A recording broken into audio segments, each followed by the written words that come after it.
Shit. Yeah, okay. Okay, share. Um, that one. Okay. Okay. Guys, medyo yung mga questions ngayon that uh, were forwarded sa akin, very,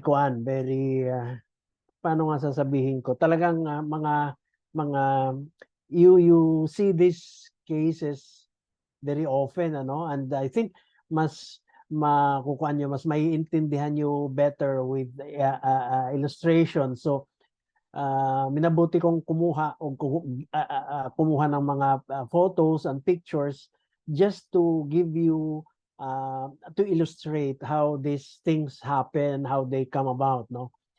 And before anything else, let me thank, of course, Montlimar for this opportunity, no, to impart to you, all of you, this. It is always a privilege of mine to share knowledge. At the same time, I learn from all of you. Believe me, I learn a lot from you guys. So, and okay, let's start doon sa first question, no? Sige. How Elixir placenta helps in endometriosis and myoma, no? Question 2, is it okay to take Elixir placenta even when or even when I'm bleeding due to endometriosis or myoma? Okay. So, ang unang-una, ang endometriosis and myoma, siyempre, sa babae lang yon, no? Sa matris yun eh. So, it's a problem of the uterus. And basically, both of them are really problematic and very common. Isa-isahin natin muna. Let's take up endometriosis. Ang endometriosis, I don't want to give you technical definitions, no? Para matandaan nyo, ang endometriosis is how would I say, is caused by menstrual blood. Ayan ha, menstrual blood. Pinadali ko lang itong definitions. These are not technical. It's a layman's definition. Not all menstrual blood goes out of your uterus. Hindi lahat ho ng menstruation lumalabas sa ating matris, no? So whatever you see in your napkin is not all that comes out. If you look at this particular illustration, as you can see here, yung ibang dugo hindi lumalabas, no? Okay? If you look at the cursor, dapat lumabas siya every menstrual period. Yung iba, nagkakaroon ng retrograde, bumabalik dito sa ating fallopian tubes. At yung iba naiiwan sa fallopian tube, yung iba lumalabas, nandoon. It goes under, pumupunta doon sa pelvic cavity natin, no? Nagkakaroon ng mga menstrual blood, nag-i-implant sila doon, dumadami every month, every a year, and the next decade, and so on and so forth, no? So, every time na nagme-mens ang babae, hindi lahat ng menstrual blood lumalabas. Yung iba, again, I repeat, retrogrades or bumabalik. Ang iba will implant on the ovaries. Ang iba pumupunta sa likod or sa tabi ng matris. Yung iba naiiwan sa loob ng matris. So, pag naiwan yan sa loob ng matris, every month, palaki ng palaki ng palaki ang matris. Every month, palaki ng palaki ng palaki ang ovaries. Every month, pabara ng magbabara ang fallopian tubes. Now you know how this happens. Okay. I will magnify it to a bigger perspective. No? Anong ibig sabihin nito? Anong implication? Well, basically, if a woman menstruates every month, then tuloy-tuloy ang pagdami ng endometriosis. ng implants. Okay, ng implants ng ito. Ang tawag dito endometriosis, no? Ngayon, ano naman ang implication niyan, Doc? Well, kung hindi titigil yan, dadating yung panahon na magbabara ang tubo, magkabilaan. So, how can you have an egg coming from the ovary going to the tubes to meet the sperm para mag-fertilize? Di ba? Kung barado ng ating mga tubo, hindi na makakapasok ang egg, hindi na makakalabas ang sperm para ma-fertilize. Therefore, napakalaking problema ng infertility. So, mahirap magbuntis. Okay? Definitely, habang nagtatagal, mas mahirap mabuntis ang isang babae because of this. Sa akin, this is the #1 cause of infertility sa mga babae. Okay? Andyan yung mga career-oriented, nagpapayaman, career muna bago yan, bago magbuo. Aba, nasa late 30s ka na, hindi ka pa rin nagbubuntis, no? Hindi ka pa rin nagbubuo, no plans yet, barado na yan. Okay? So, mahirap ka na makabuo. Okay. Ano pa yung iba? Well, pagka nag-implant ang mga menstrual blood dyan sa matris naman, lalaki ng lalaki yan ng lalaki. Okay? Kasi nga, marami ng implants dyan. Pag lumaki ng lumaki yan, pagka nagme-mens, humihilab, di ba? There is muscle cramping. Nagka-cramps ang muscle dito sa may puson. Pansinin ninyo, mas masakit. Di ba? Mas masakit ang tawag natin, mas matindi ang ating dysmenorrhea kaysa doon sa walang endometriosis, no? Why? Kasi nga ang dugo, 'di ba? Para may pasa ka. May pasa sa kamay, may pasa sa under the skin.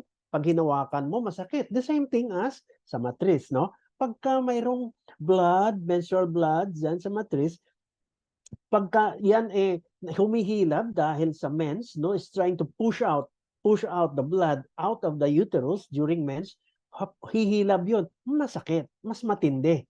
Kaya pagka mayroon kang severe dysmenorrhea, moderate to severe dysmenorrhea, magduda na po kayo na malamang may endometriosis kayo. Lalo na if you are advanced aging, let's say nasa 30s, mid and late 30s, na hindi pa kayo nagbubuntis. Okay? That's the other one. Now, pagka hindi rin napigilan na tuloy-tuloy ang paglaki ng inyong ovaries, no? Kasi nag-i-implant doon ang tissues ng menstrual blood, lalaki ng lalaki ang ovaries. Pwedeng dalawa, pwedeng buo, no? Pag lumaki ng lumaki yan, ayan, may bukol na ang inyong ovaries, pwedeng tanggalin yan. The only treatment is to remove it by surgery, no?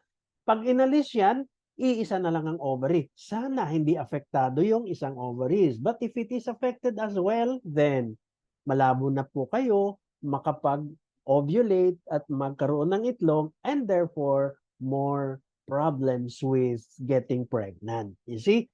So endometriosis is really a big problem with getting pregnant. So this is very common, of course, among patients who are, #1, single, old maids, mga madre, no, hindi nagbubuntis, no?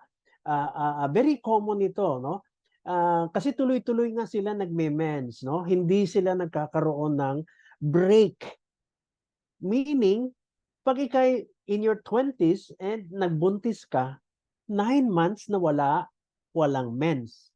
Okay? 9 months na wala kayong mens kasi nagkakaroon kayo ng pagbubuntis and therefore tumatahimik ang production ng estrogen during this time, which is the one producing all of this menstrual blood. Walang mens eh. So nakakapahinga ang matris. Pagka nagre-rest siya, maaaring kaya niyan tunawin itong mga implants na nandito. So, bihira po ang endometriosis sa mga nagbusipagbuntis ng 2, 3, 4 pataas. Very common siya doon sa mga hindi nagbubuntis, single, old maids, or even with just one pregnancy, they are also affected because of this problem, no? Hindi nagpapahinga ang matris sa pagme-mens, datapwat tuloy-tuloy ang pag-mens nila. Therefore, ang implantation ng menstrual blood nandiyan dyan lahat, no? So, this is another photo, no? Another picture where menstrual blood on both sides, ayan na, imbis na lumalabas, ayan, no, not all menstrual blood will pass through the vagina. Yung iba bumabalik po yan, nag-i-implant doon sa tubo natin, fallopian tube, no? Yung iba nandun sa ovaries. Yan po ang endometriosis. Okay? So, I think medyo maliwanag ito. Okay? So, ano ang solution nito? Well, basically, marami. That is a cause for infertility, number one. That is a cause for enlargement of the uterus. Kasi ang implants ng menstrual blood, lumalaki ang matris. At is a cause for enlargement of the ovaries and development of, nagkakaroon tayo ng tumor sa ovaryo, no? Although this is a benign tumor, there is a tendency to also progress into cancer, no? At itong klaseng cancer, kadalasan it is cancer of the uterus, no? Matris, cancer ng matris, cancer ng ovaryo, okay? Dito, so mga old maids, mga single, mga one babies lang, no babies, career-oriented, type A personality, no? Sabi nga nila, hypersensitive, emotional, matataray, ganyan. Ito yon. These are the profile of these patients. On the other hand, the other extreme naman, kapag ikay promiscuous, no? Maraming boyfriends, you start sexual intercourse at a very early age, no? And maraming, mga sex workers, ang kanila naman madalas makuha is cancer of the cervix, yung kwelyo, because they get the infection from their partner. So whether you are on one extreme or the other, you are may problema tayo, no? So average lang tayo. We just stay in the middle part, no? So itong mga nagiging problema. Now, this is endometriosis, no? What about what is myoma? Okay? Ang myoma is the same, no? It is also basically dependent on hormonal stimulation, no? As you move along, you develop these tumors. Myomas are benign tumors, no? Nagkakaroon sa loob ng matris. Ito, ang tawag dito is submucosa. Nasa mucosa, nasa loob ng matris. Ito, sa ilalim ng mucosa. Ito, nasa ibabaw ng mucosa. Ang tawag sa kanya, mayroon siyang pedicle, pedunculated. Ito, nasa labas ng matris, nasa loob ng muscle ng matris, at ito nasa ilalim ng balat ng matris, no? So ito yung mga tumutubo. This is the most common tumor of the uterus, no? Ang myoma ang pinaka-common, pinaka-popular na tumor that is benign, hindi siya cancerous, na tumutubo. Kaya madalas sinasabihan namin yung mga pasyente na habang bata po kayo, magbuo na kayo ng baby. Why? Kasi habang tumatanda, 30s, ganyan, mas madami na sila, mas lumalaki na ang mga myoma. Okay? Kung maliliit lang, it will not affect. Lalo kung nasa loob ng muscle, intramural, hindi makaka-apekto. Kung nasa loob ng matris, as you can see, kung nandito, sa loob ng matris, malaking problema because when the fertilized zygote, when the fertilized egg, ayan, nabuo na, nahihirapan siya mag-implant sa loob ng matris. May kalaban siya, di ba? The room for development ng baby nababawasan kasi mayroon tumor sa loob. So naiipit siya, mayroong kompetensya yung blood supply papunta sa kanya, naiipit ang tumor. And there will be a problem. Pwede kang hindi maganda ang pag-implant ng baby, so pwede kang makunan, no? So miscarriage, no? Magkakaroon ka ng miscarriage at there is a possibility that this will be again a cause for infertility. Not infertility per se, but because you have a habitual abortion or habitual miscarriage because of this. Kailangan operahin muna, kailangan alisin. Dumadami kasi ito habang tumatanda tayo. Now, is this cancerous? No, it is not. But there are reports that this can develop into a cancer tumor if left unattended to. And also, pag lumaki siya, naiipit every time humihilab ang matres, pag nagme-mens, masakit din, no? At madugo. Magtataka ka, Doc, the past years, okay naman ang mens ko. 2, 3 napkin lang. Pero ngayon, Diyos ko, ang lakas.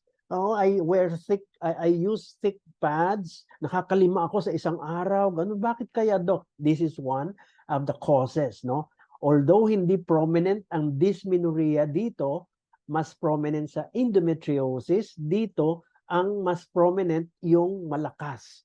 We call it menorrhagia, malakas ang pag-mens, no? So, ito ang mapapansin dito.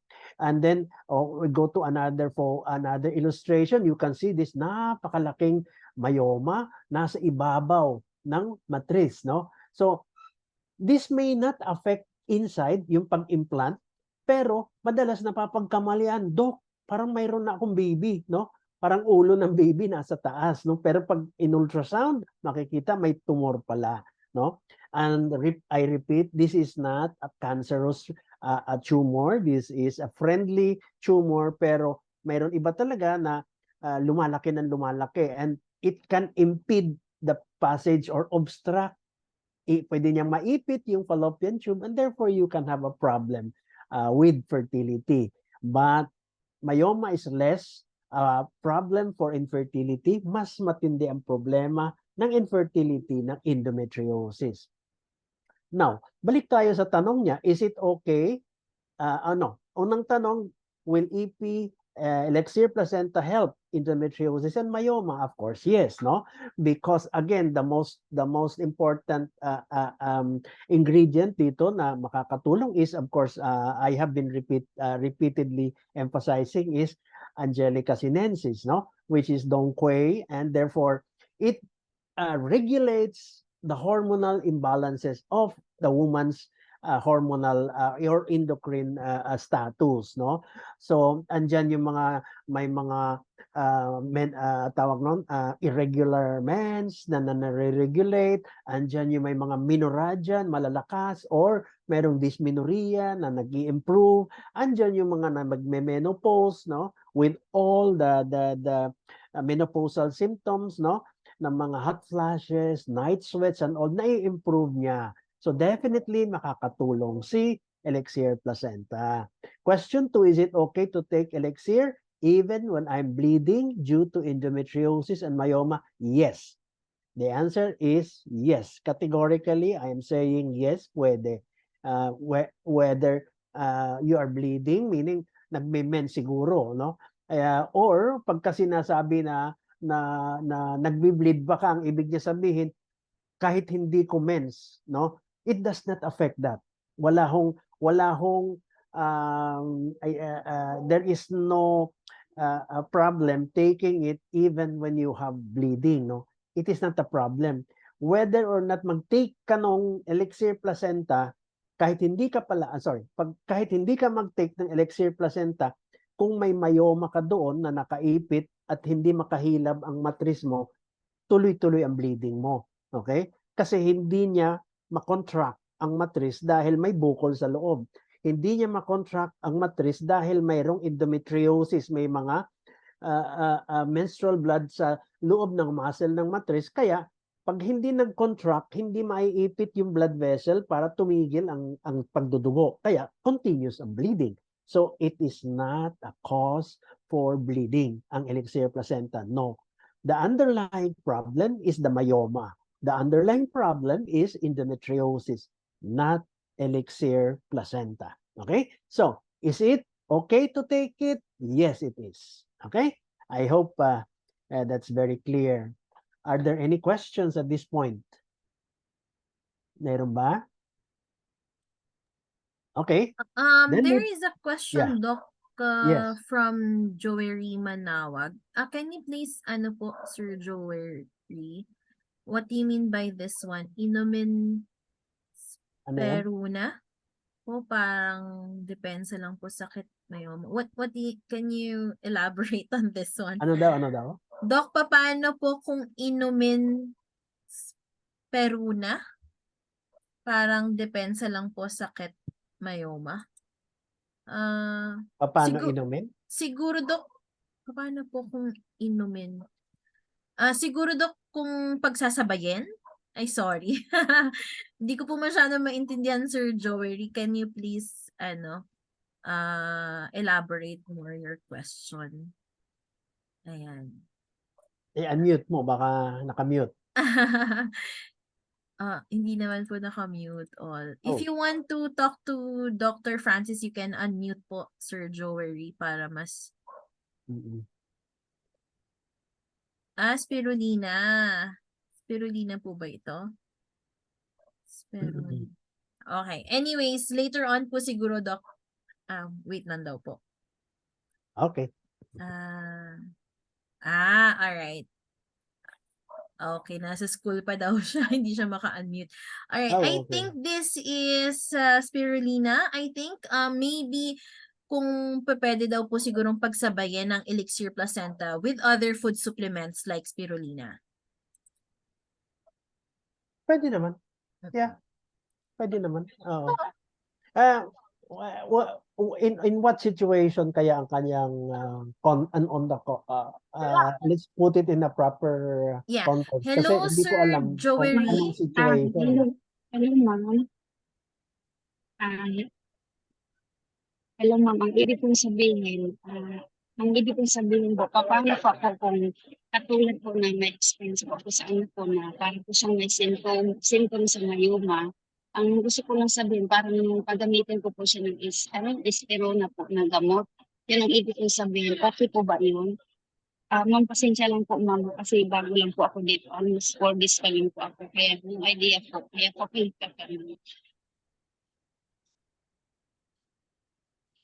Okay. I think siguro spirulina yun, Doc. Oo Kung naman, pwedeng pwede naman. pagsabayan. Yeah. Oo, pwede naman. Oo. Ayan. I don't see any problem with that. Oo. Pwede. Oo. Alright. Sige, Doc. Let's continue po. Okay. Question 3. How elixir placenta helps in patients with thoracic aortic aneurysm? Diretso na tayo, no? Pag sinabing aortic aneurysm, aneurysm yan ng aorta. Anong aneurysm? Ang aneurysm po is a problem of a blood vessel. Nagninipis po ang ugat na yan. Ang blood vessel nagninipis. No, it's the same. Halos parehas po ang problema niyan ng varicose. Okay? Ang varicose nga lang nasa mga veins. Okay? Ang aneurysm kadalasan nasa mga arteries. No? Anyway, nagninipis. So kumbaga sa tube, try to picture isang tubo na mayroong nagnipis na area. So kung malakas ang pressure na dumadaan, yung manipis na area, kasi mahina siya, hindi niya makakayanan ang pressure na dumadaan dun sa tubo. Therefore, ano mangyayari? Lolobo siya. Pag tuloy-tuloy ho, ang pressure dyan sa tubo na yan, puputok yun dahil manipis. Manipis. No? I hope you get the picture. I hope you get the flow. No? Okay, so basically ito siya. Okay? Ang aneurysm na yan is yung aortic aneurysm na tinatawag niya. Pag sinabi niya thoracic, nasa thorax, which means nasa chest. Aneurysm ang nasa aorta. Okay, aortic. Alam niyo po, ang aorta ang pinakamalaking artery ng katawan. Okay? So pinakamalaki, ibig sabihin, diyan ho dumadaloy ang dugo galing sa puso, ito yung puso. The heart will pump blood to the aorta and push the blood out of the heart going to the aorta. So, ang aorta ho, ang unang vessel na tumatanggap ng pinakamalakas na palo ng putok ng dugo galing sa puso. Therefore, pag pump ng heart, tatama ho yung dugo sa aorta, lalo na dito sa arc. Ang tawag natin, arc of the aorta. Yung ikot na ito. Kaya, boom. Yan ho nakukuha ang pulso. Boom. Diba? Pag pinupulsuhan ho kayo, yan ho ang lakas ng kalabog ng tama ng dugo na tumatama dyan sa aorta. Okay? Ngayon, pag manipis ang aorta, Dok, kailan ba nagninipis yan? Congenital. Madalas, it is congenital. Kaya kadamihan po ng mga may aneurysm, maaga namamatay, no? Pumuputok na lang basta, no? Bata pa. Pag manipis yan, panipis ng panipis, no? So, pag pumutok ang dugo, papasok sa aorta, mas matindi ang pressure kasi malaki ho itong blood vessel. It's the biggest artery of the body, no? Ngayon, kapag ito ay lumaki na, as you can see here, no? We enlarge the photo. Makikita natin na manipis na siya, very ripe. Anytime, sasabog na. Ang tawag nila diyan sa mga sarili nila, I am a walking time bomb. Okay? So, kadalasan pa naman, itong mga may ganitong aneurysm, may mga alta presyon. O, di ba? Pag ang hose ng tubig, hinawakan nyo, lumalabas ang tubig, pababa. Di ba? Pag pinisil nyo ang butas para lumiit ang butas, pipigsot yung tubig palayo kasi malakas ang pressure. So in the same manner, pagka may hypertension, no? Nagalit ka, nasa kalsada ka, nakipag-away ka, nai-stress ka araw-araw, no? You cannot meet deadlines and all. So stressful ang buhay mo, di ba? Depressed ka and all. Hindi ka naggagamot ng alta presyon. You don't take your medicines regularly. Okay? So, the tendency is for blood pressure to increase lalo at nagkataon. Nakipagsagutan ka, nagalit ka and all, sasabog ho ito. Pag pumutok yan, since it is the biggest artery of the heart, of the body, then we have a big problem because that artery is going to push all the blood. Tatlong putok lang, ilang litro na ang lalabas. Therefore, pagka nangyari po yun, sudden death. Goodbye. Hindi ka halos makakaabot sa ospital. Can you imagine, ilan lang ang laman ng katawan natin? 5 to 6 liters of blood, di ba? So, napakalaki nito. Kung makita ninyo, kung dito ang kanyang tawag nun, aneurysm, nandito sa mga maliliit na artery, makakaabot ka sa ospital, no? Magagawa ng paraan ng mga doktor yan para masustain at mabuhay po kayo. Pero pagka dito ho, napakalabo ho nun. You have to be in the hospital immediately, no? Kailangan, number one, malaman ng doktor mo na tumitingin sa emergency room that you are suffering from aneurysm. Otherwise, wala hong makakatulong sa inyo. Now, therefore, kasi nga nasa dibdib, pag sumabog yan, ang hawak ng pasyente sa dibdib. So, akala nila heart attack. So, di ba, minamasahe, nire-resuscitate, yung pala, sumabog na ang aneurysm, no? So, basically, we have to pay attention to the symptoms of this problem. Madalas sumasakit ang dibdib kasi lumalaki, di ba? Palaki ng palaki, no? Magpatingin na po kayo. The earlier na mas ma-diagnose tayo ng doktor, mapiprevent natin itong catastrophe, no? Mapiprevent natin ito na mangyayari, no? So depende sa part kung saan humina ang blood vessel, ang artery, saan mahina ang wall, ang tawag ng aneurysm, no? Dito is called thoracic kasi nasa thorax, nasa chest. Pag dito sa baba, ang tawag naman natin doon ay abdominal, no? Aorta with large abdominal aneurysm. Ayan, no? From ito, normal ay tsura. Ito dito, ayan, lumaki kasi mahina ang wall. So, ang tawag natin dyan, abdominal aneurysm, no?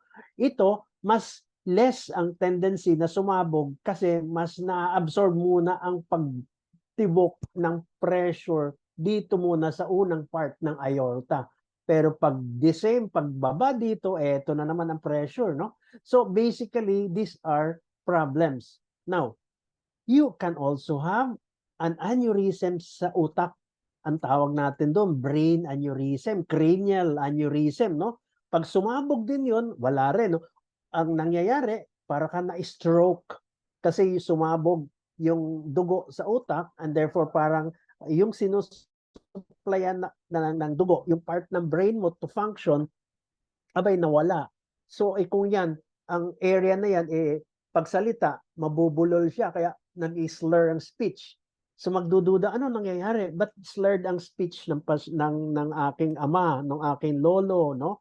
That means there is an ongoing possibility of a stroke, and it can be caused by a hemorrhage, it can be caused by an infarct, no, nabara, by a clot or an aneurysm. Okay? So, ito po yung mga klase ng mga nangyayari, no? Now, it can prevent, it helps by preventing all of this, as we have mentioned earlier. Aside from yung medications na iniinom nating mga maintenance, okay? Ang Elixir Placenta helps a lot in maintaining the blood pressure, no, of the patient, the blood sugar of the patient, the cholesterol of the patient. It helps a lot. So doon pa lang, it will prevent it from progressing into a more disastrous, mas grabe, mas seryoso na problema. So definitely, ilang ulit natin yan sinasabi.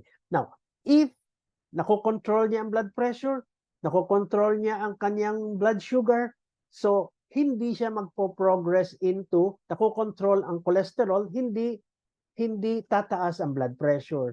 Okay? Because yun nga, nakakaliit ng tubo kasi ang sugar, ang cholesterol, kumukulapol doon sa ugat, no? Kaya lumiliit ang mga ugat and therefore mapigsot, no? Malakas ang pressure, high pressure, hypertension. Pagka tumaas yon, puputok yung aneurysm. So, the question is very, very relevant because how can Elixir Placenta help these patients, di ba? It will help them definitely kasi it helps in the control of all the factors or the causes why tataas ang pressure at sasabog ang aneurysm. Of course, it goes without saying na kailangan din inumin ninyo yung inyong mga maintenance. Okay? Tuloy lang yon. Okay? As we have been mentioning. Okay? The past Zoom meetings natin. Okay, ang next natin is of course yung ating rectal cancer. Diba? Talagang paano, how Elixir Placenta helps in rectal cancer. So pag sinabi, itong question is obviously, ang pasyente may cancer na. Hindi na tayo sa prevention, no? It prevents, yung sinasabi natin earlier. Dito, ang pasyente, sinasabi nitong question, mayroon ng cancer. Ito po ang itsura no? Ito ang bituka, ang cancer o ang tumor nandoon na sa dito, halos sa labasan ng dumi, no? So obviously, ang nangyayari diyan, lahat ng dumi na dadaan dito sa tumor na ito, syempre mas magagasgas ang tumor pag dumaan, lalo na kung tinitibi siya kasi look yung lumen, ang ibig sabihin ng lumen yung butas, yung butas or yung caliber, okay, yung tubo ng bituka lumiliit, you see, from a wide lumen, okay, wide, napakalapad, Okay? Nag-iimbudo siya. Okay? Lumiliit. Ngayon, pag palaki ng palaki ng palaki na, pwede siya magbara o kaya napakaliit na ng butas. Kaya, bakit ako hindi pa nadudumi? Di ba? Ilang araw na, ilang linggo na, maganda namang pagkain ko kasi nandito nakabara. Okay? Hindi makadaan ang pagkain.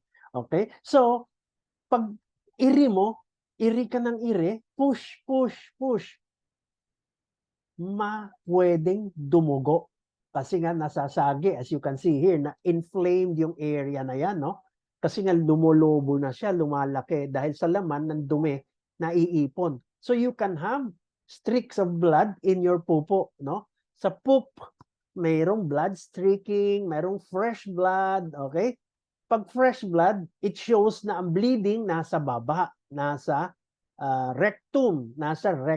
So it can be possibly rectal cancer. Okay, na-diagnose na nga, Doc, ang question. Okay, how can it help? Of course, I have mentioned several times, ang ating elixir placenta will stimulate the immune system to produce our killer cells, no? To attack the cancer cells of the rectal cancer that is located in this area to make it to kill all the cancer cells, to keep it from progressing further and affecting the whole circumference, the whole lumen, the whole butas ng matris ng colon or ng colorectal area para makadaloy, no?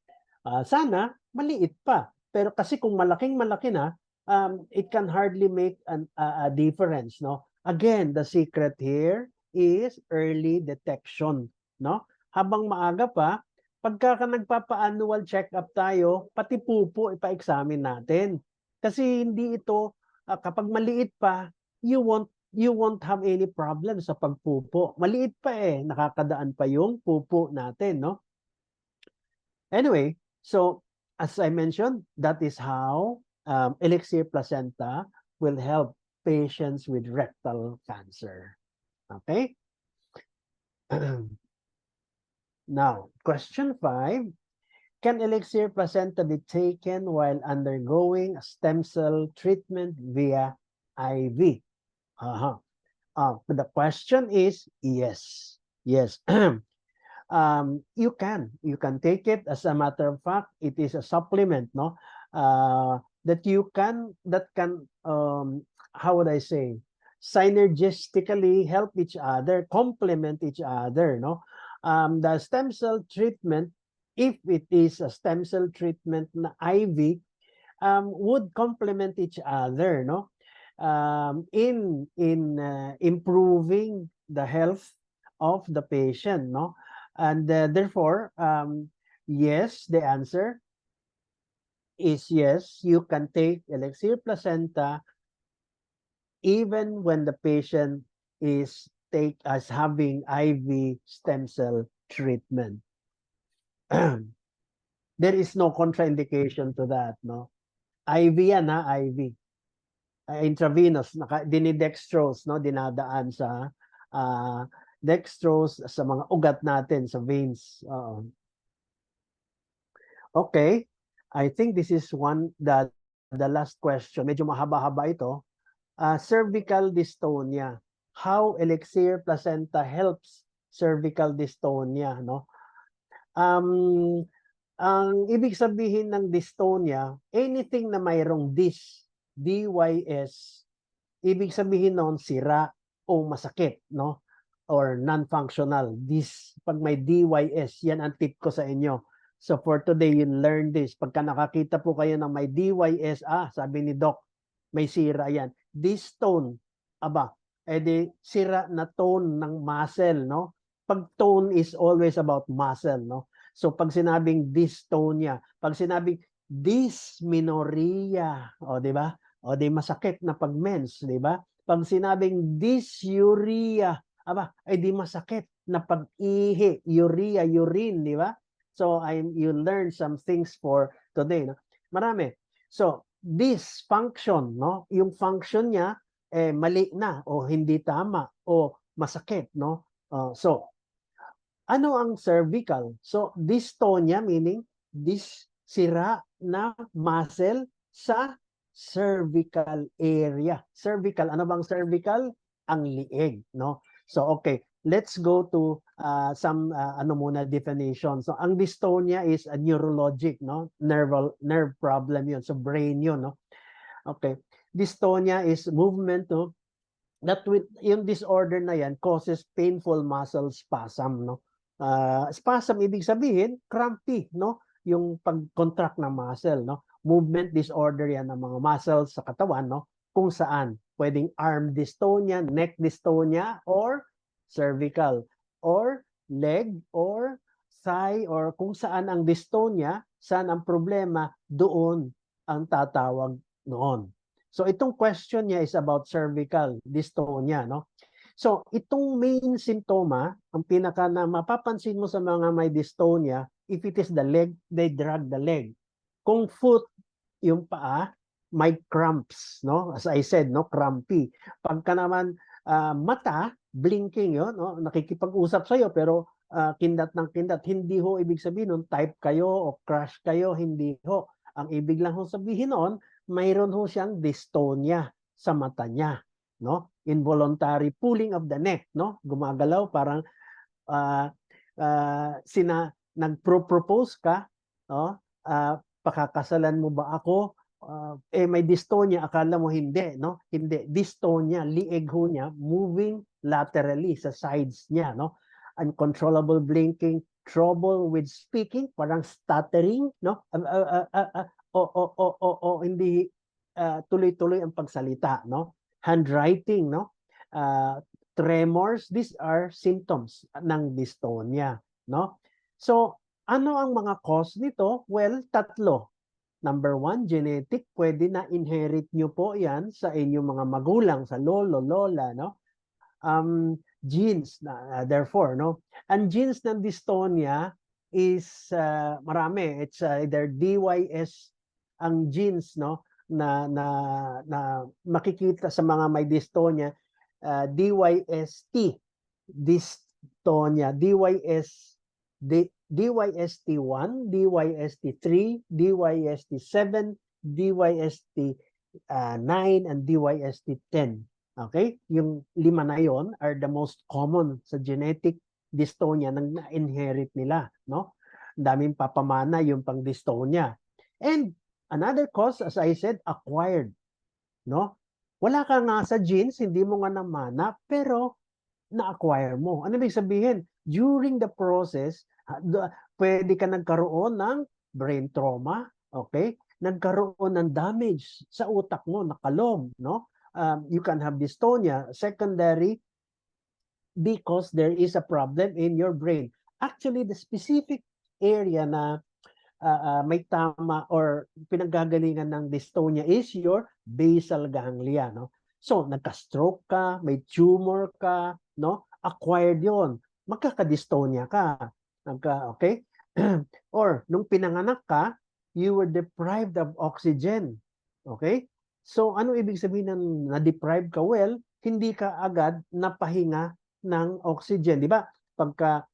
Paglabas ng baby, agad sinasuction yung ilong kasi baka may mga sipon, may mga bara sa lalamunan, sasuctionin yun tapos bibigyan ng oxygen. Minsan matagal bago mangyari yon kasi kulang ang equipment, maraming bata ang napapabayaan dahil kulang ng staff sa delivery room.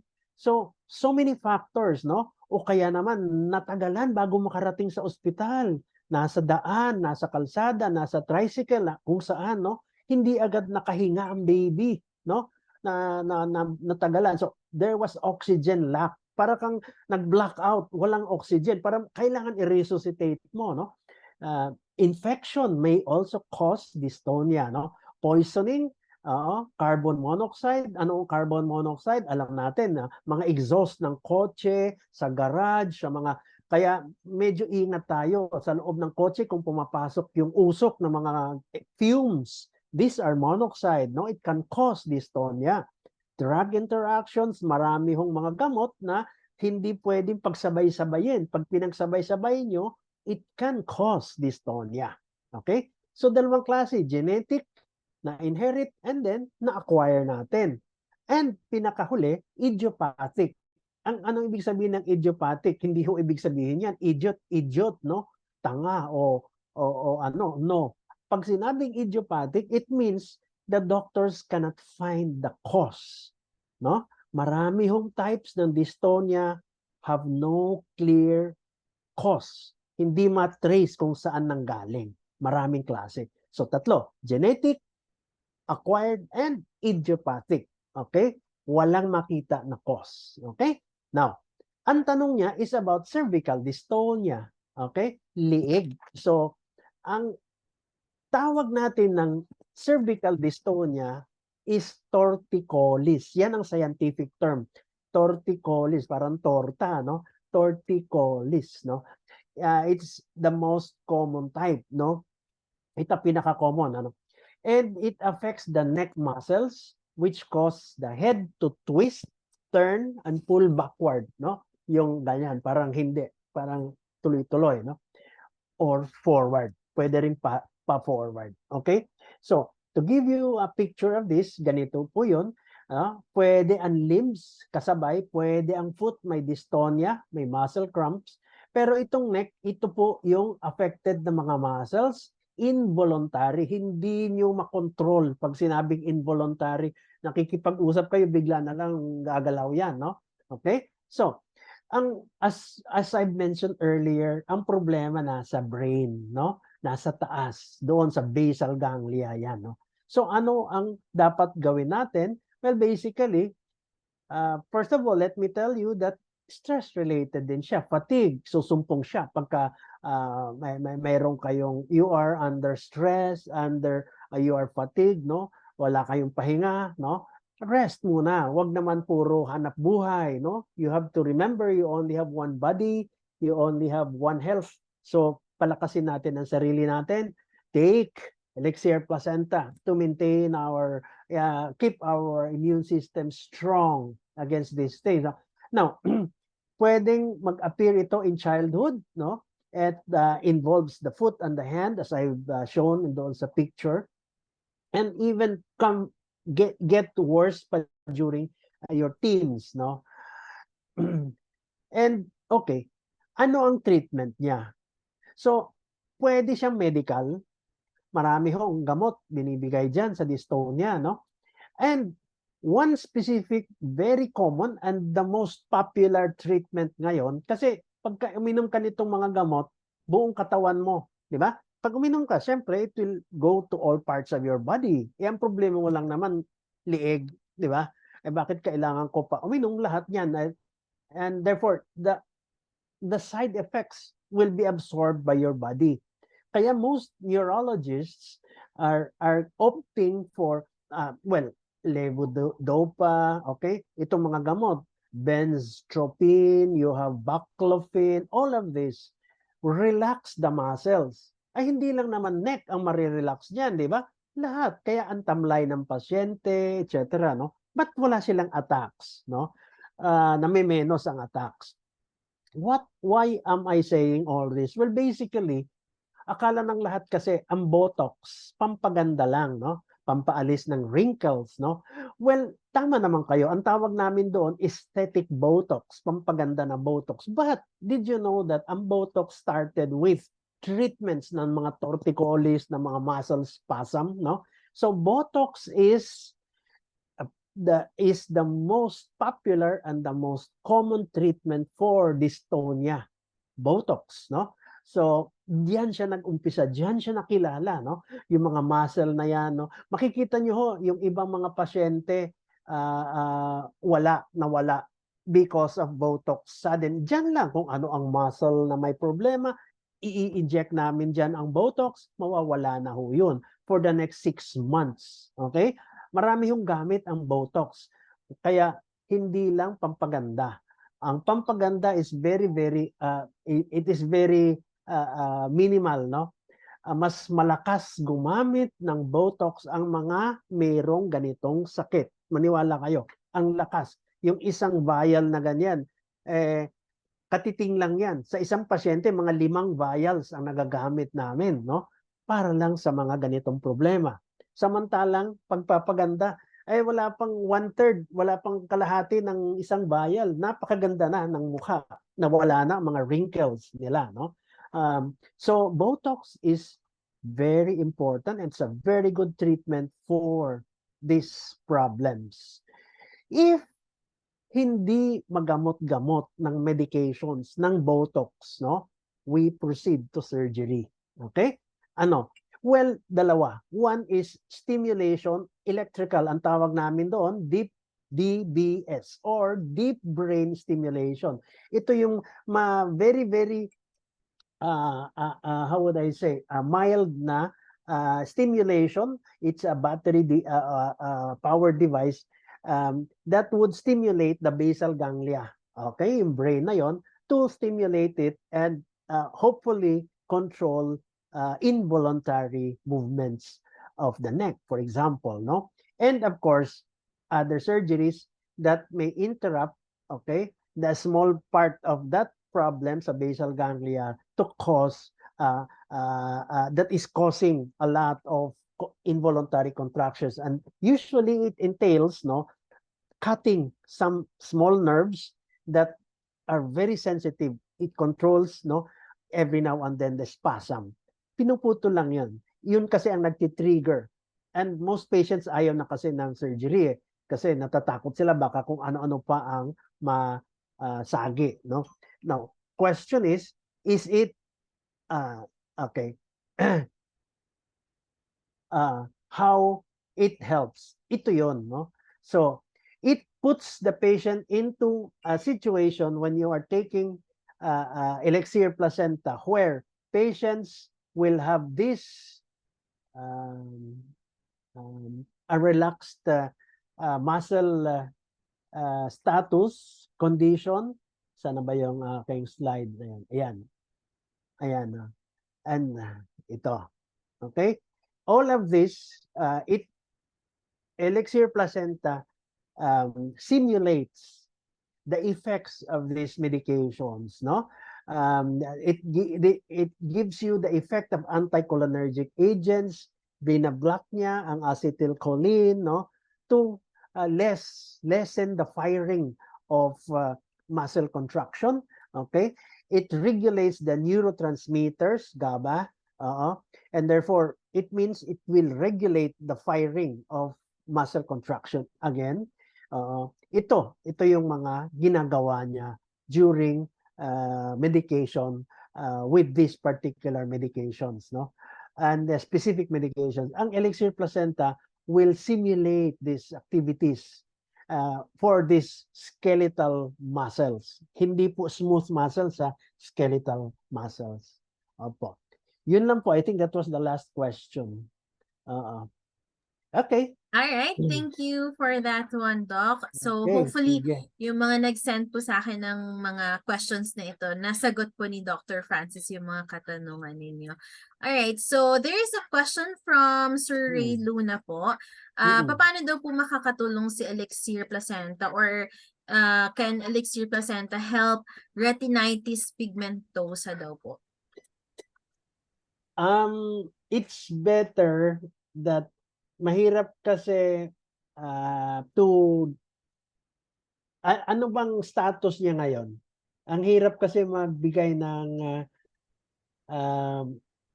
immediate sagot dyan without knowing the status of the like problem. what are the symptoms, ano po yung nararamdaman niya.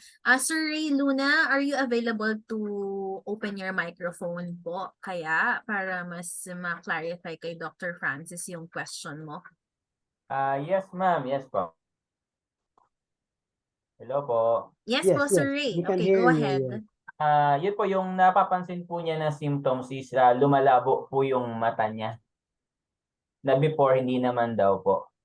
Hindi yung mata, yung paningin niya. Yung paningin po, opo, lumalabo. Yes. So, anong status niya? It's difficult to make, how would I say, give you an opinion at this point kasi hindi natin alam yung status. How old is the patient? Anong stage siya? You have to remember, retinitis pigmentosa is a genetic disorder. Na-inherit niya yan from parents, no? Or whoever, no? At usually gabi ang kanyang problema. The night vision, decreasing peripheral, hindi niya makita yung sides, no? Parang one track lang, parang kabayo, ika nga, no? Nakatakip, no? We don't know the status. Ano ba status niya? Is it severe? Is it mild? All of this, no? These are things that you have to find out, no? Especially yung night vision, no? Hirap sila. Lalo na pag nag-drive sa gabi, no? Di cannot, no? Mayat maya, ano ba yan? Parang nalubak, no? Things like that. So, doon ka magdududa, magpatingin ka nga sa doktor, bakit mahina ang mata mo, no? Ganon. Hindi mo ba nakikita yun? Yung pala, pag night vision, they have problems.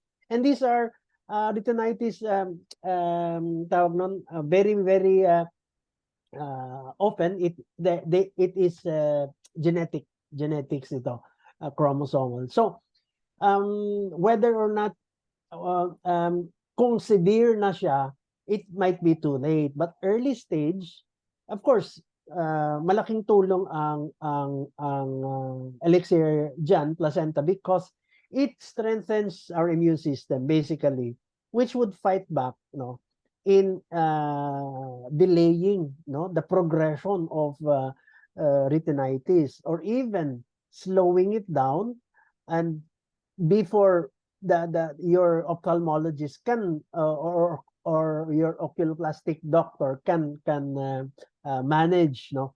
Kasi kung wala, magko-completely deteriorate yung problema mo. While you're on elixir, it would definitely help, no? So much better if you can find out anong status niya, ano kaya stage siya, because these are the things that we consider when you have elixir, you have retinitis, no? Ang tawag namin dyan ay RP, no? Retinitis pigmentosa. Thank you po. Thank you po. Okay, Sir Ray, na-answer naman po ba yung question? Yes po, opo. Alright. Currently naman po ma'am, nasa early stage pa, medyo napansin lang daw po niya nitong 42 na po kasi siya na medyo malabo na po yung paningin daw po niya. And yun nga po, nabanggit niya na siya ay may RP and hereditary po naman. Oh, tamo na. Sabihin mo sa kanya, pagalitan mo yung parents, dami papamana, yun pa. No, but let me tell you, assure mo siya that bihira ang they go into complete blindness. Bihira. Bihirang-bihira. Oo. Maliban kung panay pinanonood niya, mga sexy na babae ka mo. No, joke lang. But very, very rare ang mag-complete blindness, no? Sa retinitis. And as a matter of fact, if this is worse, bata pa, childhood pa lang, lumilitaw na siya. You see, these are the serious types. But dito na siya, 40s na kamo, adult. That means it may not be as bad as nape-perceive niya, no? Or natatakot siya. Just follow up with his doctor. Walang problema roon. Just follow. Wala namang advice ang doctor niya, ophthalmologist niya, na makakasama. But with the way, as I said, I have to learn a lot of points regarding the patient. Kasi minsan, binabato ako ng mga tanong sa mga FB natin sa Messenger, hindi kumpleto yung yung data. No, so it's difficult to make a commitment na yes, no, kasi black and white lang ang hinihingi. Doc, yes or no? Ganun. Sabi ko, hirap man naman sumagot dito. Kasi you have to know all. Kaya nga ang doktor nagkukonsulta, ini-evaluate ang pasyente habang kinakausap, makikita mo doon, may mga test pa nga sila ako, Diyos ko, hindi naman ako si Ernie Barong, no? Isang sabihan nyo, malalaman ko na we have to know all the facts, no, of what the patient has. Tulad ng sinabi niya, napakaganda, no? Early stage. You see, that's very reassuring. No, very reassuring na madali maibalik, ma-revert pa back to normal. And definitely, I tell you, elixir can help in this. Thank you po. Thank you, Doc. All right. Welcome. Thank you for that one. There is a question from Billie Jean. Andyan po ba si Billie Jean? The question, Doc, is okay lang po ba ang effect ng elixir na nanlalamig daw po yung buong katawan niya? Bali, 6 days na daw po siyang umiinom, dialysis patient. Nung first day niya ay nag-poops po pero nawala naman po. Pumalit po yung panlalamig. Okay lang daw po ba yung ganong klaseng effect? Andyan po ba Wala. si Billie Jean? Yes po. Yes, Doc? Wala siyang ano, wala siyang ganon before. Ngayon lang. Yes. Kasi diba, the weather now is really cold, no? Yeah, true. Now when you post dialysis, your blood vessels really constrict, and this is if you have they've been used to it, nagbabasa-constrict siya, then the tendency is really towards that, no, feeling na malamig, no? But then again, we can always account it due to yung tinatawag ng mga naturopathic about the initial reaction to the treatment, no? And basically let them continue it kasi it's the body's trying to acclimatize, no, to the medication, to the supplement, no, to elixir, no? And if this happens only after dialysis, then it's not about elixir placenta, it's about the dialysis, no? Kasi elixir takes effect the whole day, eh. Tuloy-tuloy yun, eh, no? So, observe niya lang continuously, no? As we have mentioned, the initial, it is the body's reaction to this particular relatively new supplement that she is taking, that obviously naninibago siya, and it's adjusting to it. Okay? Yeah. All right. So hopefully nasagot po Ma'am Billie Jean yung question po. Okay, so it could also depend po, no, if it is from dialysis or from elixir placenta. So you have to know about that one as well. Another question from Miss Tien, possible daw po ba lumiit ang almoranas sa elixir placenta? Do not leave it all to elixir placenta, no? As we have been mentioning throughout our meetings, elixir placenta definitely is going to help, no? But again, kailangan may tulong sa'yo on your part, no? What causes aggravation or worsening of, ano ba sabi niya? Almoranas? Yes po, almoranas po. Or hemorrhoids is of course your lifestyle and your diet. Okay? Huwag niyo po iiwan lahat kay elixir. Bahala na si Batman dyan, no? Elixir placenta. It's not a silver bullet. Remember, we've been saying that, no? You have to change your lifestyle and your diet, your nutrition, no? And the hemorrhoids, of course, is, again, yun, weakening of a part of the veins, ugat, na doon sa dulo ng inyong rectum. Anus pala, sorry. Pinaghalo ko yung rectum at anus. And therefore, kapag kayan ay malaki, okay, masagi lang yan ng pupo na matigas dahil constipated ka. At bakit? Balik tayo, ha? Bakit ka constipated? Hindi umiinom ng tubig. Bakit ka constipated? Bakit matigas ang pupo? Hindi nag-exercise. Hindi kumakain ng fibers, okay? Hindi naggugulay, hindi nag-fruits. Tapos sisisihin mo si elixir placenta na walang effect. Hello? Di ba? Hindi. You have to help yourself. You see? It's lifestyle and nutrition. Lifestyle, aba, tigilan mo na, maglakad ka naman, di ba? Mag-exercise ka so that the muscles underneath your abdominal muscles can move and push that pupo out, no? Mas mabilis. At saka yung bituka mo gumagalaw ng maayos, no? Eat a lot of fibers, no? Don't leave it all to elixir. Believe me, definitely elixir is doing its action on that particular problem, on the vessel, di ba? I have mentioned that it helps. But you will not help if panabayaan mo yung iyong nutrition and your lifestyle. So again, wag elixir placenta lahat, no? Tulungan natin, no? It's the same thing as, bahala na, mag-elixir placenta lang ako. Tapos yosi ka na yosi, di ba? ay, you're courting lang cancer, or you're courting asthma, or you're courting COPD, no? Chronic obstructive pulmonary disease and all that, no? So iwas doon. Wag ibigay lahat sa Elixir Placenta, no? Tulungan natin, no? Ang sarili natin. Oo.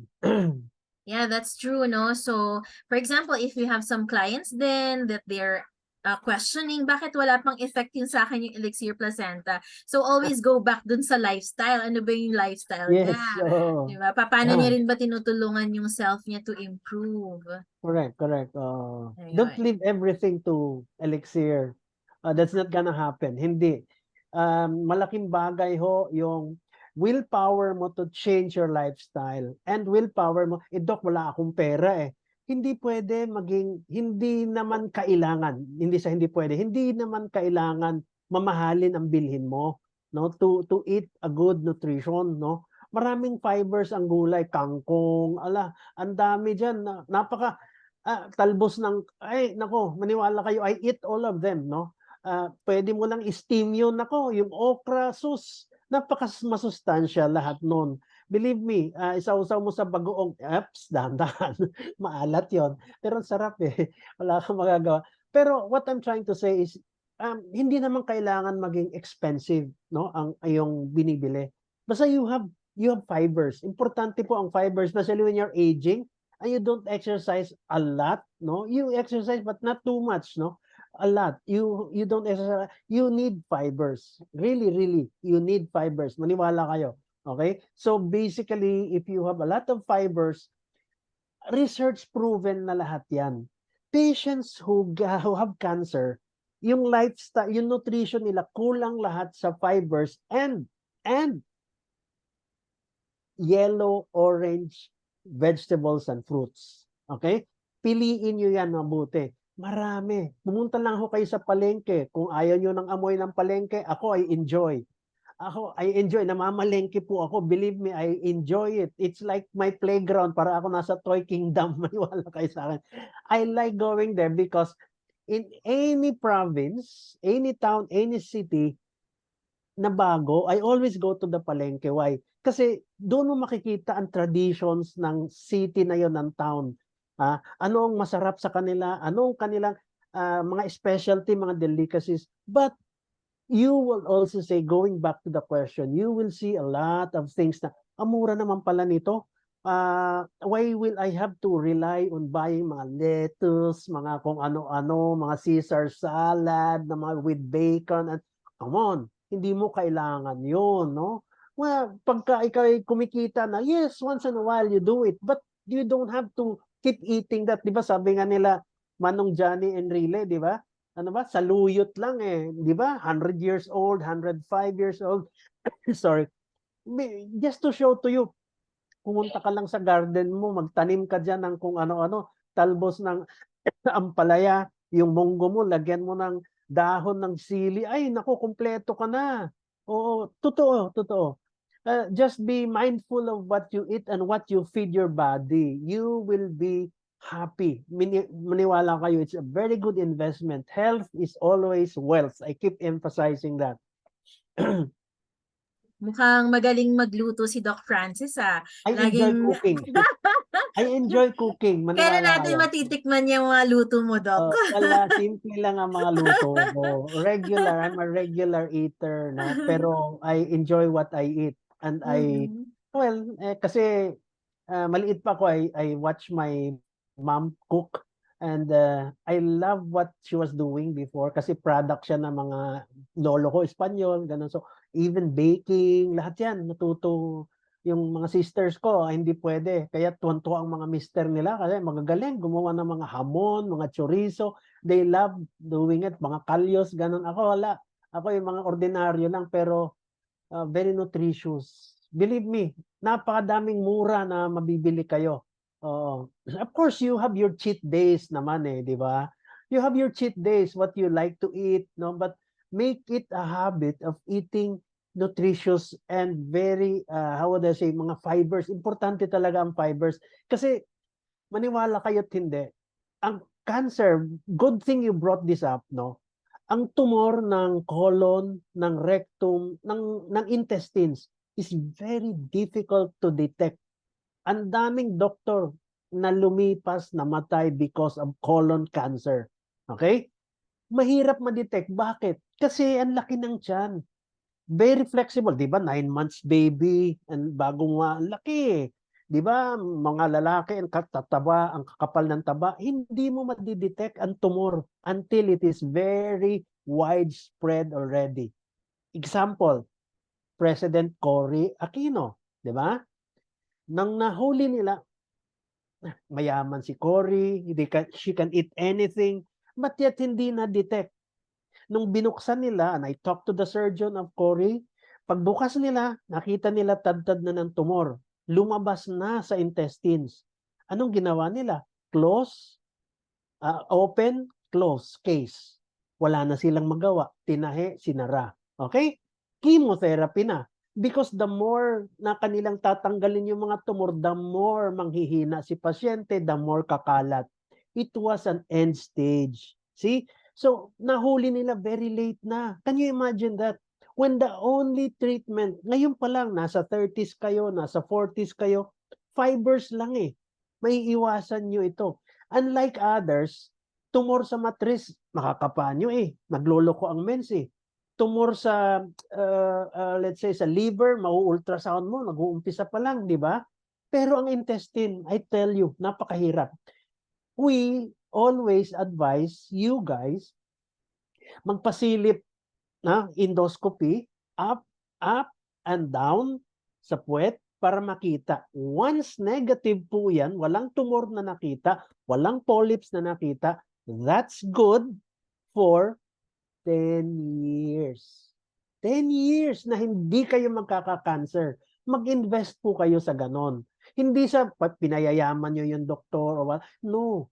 It is the hospital who earns that, no? Pumunta kayo sa may magaling na doktor na sisilip sa inyo. Promise. I promise you, matutuwa kayo. It's a very good investment for you. Can you imagine 10 years na hindi nyo naiisipin ang cancer of the intestine? Okay? Hindi kayo mabubulaga. Uy, bakit ka na pumapayat? Bakit ka Tapos nung in-examine, ay kalat na po, end stage na po. Ang dami ho ganon. Doktor pa ha, I'm telling you, doctor pa. So I'm warning you. These are doctors na who missed diagnosing themselves na mayroon na pala silang cancer sa bituka. And mabilis po ito, once na-diagnose, a few months ka na lang. So, what is a few, less than 100,000? Ang alam ko, may mga nakakalaro kasi ako ng mga tiga St. Luke's na nagsumisilip. Ang charge nila mga 60,000 lang eh. Sa St. Luke's na yun ha. Siya daw, sabi niya, na nakakapaggawa siya ng ganun sinisilip niya. Sa isang araw, mga 6 hanggang 7 araw-araw. Can you imagine that? That amount doesn't go to him a lot, all of that. No, it goes to the hospital. Pero what is 60, di ba? It's a very good Christmas gift for you.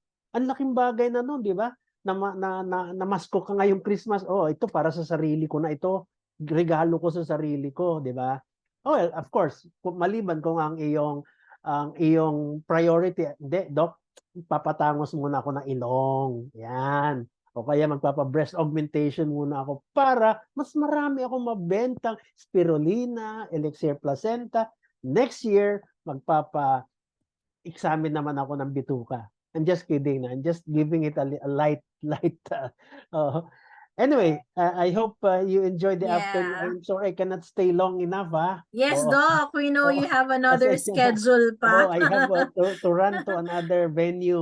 Yes, Pasensya na. No I hope you problem. enjoyed. So for Please, those ones na may mga questions pa, no worries, we will be tackling those questions on next month naman po with send Dr. Fran. Send you lahat kay sa ating trainers, especially kay Ma'am Climar. Don't worry.